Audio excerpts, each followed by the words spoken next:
Sebelumnya saya ucapkan terima kasih atas kesempatannya Ustadz. Karena jujur saya ingin bertanya tapi saya malu. Jadi begini Ustadz, saya kemarin punya pacar, sudah berjalan 3 tahun. Saya menilai dia cukup paham ilmu agama karena dia rajin ibadah serta ilmu bacaan Al-Qur'annya sangat bagus alias qori. Awal tahun 2024 dia sakit. Diagnosa yang selama ini saya tahu karena sakit lambung. Tetapi bolak-balik masuk rumah sakit dan sering diopname. Selama sakit saya selalu mendampingi ke sana kemari dan sering ikut nginep rumah sakit atas permintaan orang tuanya. Ini belum nikah tapi ya Ustadz. Selama 6 bulan Ustadz, saya awalnya ikhlas. Lama-lama saya sadar Ustadz kami belum menikah. Saya juga makin jauh dari keluarga saya dan banyak kerjaan yang saya tinggalkan. Masalahnya kalau saya tidak bisa menemani dia, pasti dia marah dan saya harus bolak-balik datang ke rumahnya setiap hari untuk membantu menemani dan merawat dia sakit. Dia juga sering bersikap kasar, baik fisik ataupun verbal kalau ada hal yang tidak sesuai dengan kemauannya. Sabar tetangga, sabar. Kenapa? Sebentar. Oh, Sebentar. Lanjutin dulu ya. bentar. Mungkin mereka tetangganya kali. Oke. Kemudian Dia sering bersikap kasar, baik fisik ataupun verbal kalau ada hal yang tidak sesuai dengan kemauannya. Contoh saya pernah dimaki dan dimarahi karena telat ambil nasi makan siangnya.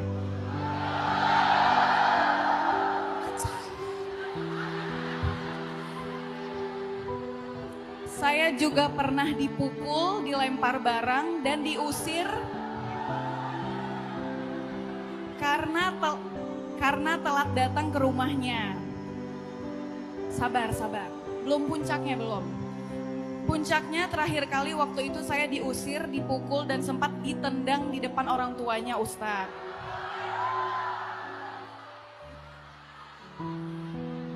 Setelah itu saya langsung memutuskan untuk pergi dan gak balik lagi karena saya capek. Pertanyaannya, yang pertama, apakah saya termasuk orang yang zolim karena meninggalkan pasangan ketika sedang sakit dan terpuruk? Hey, yang ditanya Ustaz. Yang ditanya Ustadz tapi sabar. Anda Ustazah Solehah. Yang kedua, apakah karma berlaku kepada saya karena tunggu sabar. Ya, apakah karma berlaku kepada saya Ustadz karena dia selalu mendoakan hal-hal buruk kepada saya? Ustadz. Yang ketiga, bantulah saya dengan doa ya Ustadz, semoga saya dipertemukan dengan jodoh atau calon suami yang jauh lebih baik. Amin. Yang bisa menghargai dan memberi dukungan hidup dunia dan akhirat. Coba marah. Aduh. Insya Allah ya, semangat anak-anak Medan luar biasa. Ini kalau orangnya ada di sebelah rumah kalian apain? Astagfirullahaladzim. Bodoh. Apa? Kali bodoh, mau dibilang bodoh gitu Ustaz. Oke, udah ya. Saya boleh jawab nggak? Sebetulnya jawabannya udah ada sih tadi sih. Pertama, kita nggak, ini saya pengen ngajak kita sama-sama belajar menalar. Walaupun dari cerita itu kita udah tahu lah kemana kita berpihak. Tapi boleh nggak kita jadikan sebuah perilaku ketika kita mendengar, membaca, menonton sebuah berita, jangan buru-buru menyimpulkan. Itulah kenapa kita sering terjebak dalam konflik di sosial media, gampang banget menyimpulkan hanya dari komen. Kan kalau ada berita di TikTok tuh susah nyari informasinya kecuali di komen kan? Kecelakaan nggak ada keterangan di mana, baca komen. Oh,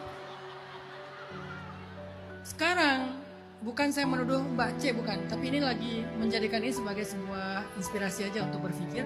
Sekarang banyak banget loh modus kejahatan itu dengan playing victim. Karena kita tuh dikelilingi oleh orang-orang NPD kan. NPD itu gimana cara kerjanya? Modusnya tiga. Love bombing, manipulatif, playing victim. Di awal dia kayak baik banget, di tengah dia mulai manipulasi, nanti kalau ketahuan playing victim. Pura-pura ketabrak lah di jalan, kan ramai sekarang. Pura-pura ketabrak, udah gitu teriak-teriak, wah tabrak lari. Coba kalau kita pakai pola pikir kayak tadi, gampang banget kepancing. Gak mau menalar dulu masalahnya di mana. Akhirnya kita main hakim sendiri. Anak muda, Gen Z, Gen Alpha, atau Gen saya, Gen milenial, kita udah gak boleh lagi main hakim sendiri. Karena takutnya kita jadi salah korban. Orang yang diteriakin maling belum tentu maling. Orang yang diteriakin tabrak lari belum tentu tabrak lari. Jangan-jangan dia korban NPD tadi. Balik lagi ke cerita tadi. Saya belum mendengar versi cowoknya. Ini jawaban saya menurut versi cewek. Udah jelas jawabannya. Mbak C, Mbak itu nggak kena karma. Pertama Mbak nggak salah. Justru Mbak itu udah terlalu baik menurut saya. Sampai kebaikannya itu lebih dari batasnya. Kan dia bukan tanggung jawab Mbak. Bukan suaminya kan? Bukan tanggung jawab Mbak, tanggung jawab orang tuanya. Kenapa pula orang tuanya nitip ke Mbak? Satu. Kedua, dia nggak bisa nuntut apapun dari Mbak. Orang belum ada kewajiban dan hak apapun. Ngapain dia lempar-lempar gara-gara masalah nasi telah diambil? Ketiga, orang yang mendoakan orang lain dengan keburukan, doa itu balik ke orangnya sendiri. Nggak akan sampai ke Mbak C, nggak usah khawatir. Jadi jangan sampai kita jadi kayak hidupnya was-was gara-gara banyak yang ngedoain buruk kepada kita. Kalau doa itu nggak pantas untuk kita, maka doa itu pasti akan balik lagi ke orangnya. Jadi tenanglah, pastikan kalau kalian itu memang nggak pantas didoain kayak gitu. Itu aja yang perlu kita pastikan. Saya nggak pantas doain kayak gini, orang saya nggak zalim. Tapi kalau kalian zalim, ittaqu da'watal mazlum. Hati-hati dengan doanya orang yang terzalimi. Nggak ada hijab dengan Allah. Masalahnya kan ini nggak zalim. Jadi kalau kita nggak zalim, kita nggak jahat, kita nggak ngambil hak orang lain, terus orangnya mendoakan kita dengan segala kehancuran, kecelakaan, kebinasaan, doa itu hanya akan balik kepada dia sendiri. Nggak akan sedikit pun mengenai kita. Jadi Mbak C, tenang aja. Insya Allah apa yang udah Mbak C lakukan itu, kalau diniatkannya karena Allah, mudah-mudahan jadi kebaikan. Yang berlebihan semoga Allah mengampuni, dan setelah ini Allah ganti dengan yang lebih baik insya Allah. At-tayyibin lit-tayyibat. Mbak C yang sangat care, sangat peduli, insya Allah nanti akan ketemu dengan laki-laki yang act of service, soft spoken. Saking soft spoken kalau ngomong apa? Hah?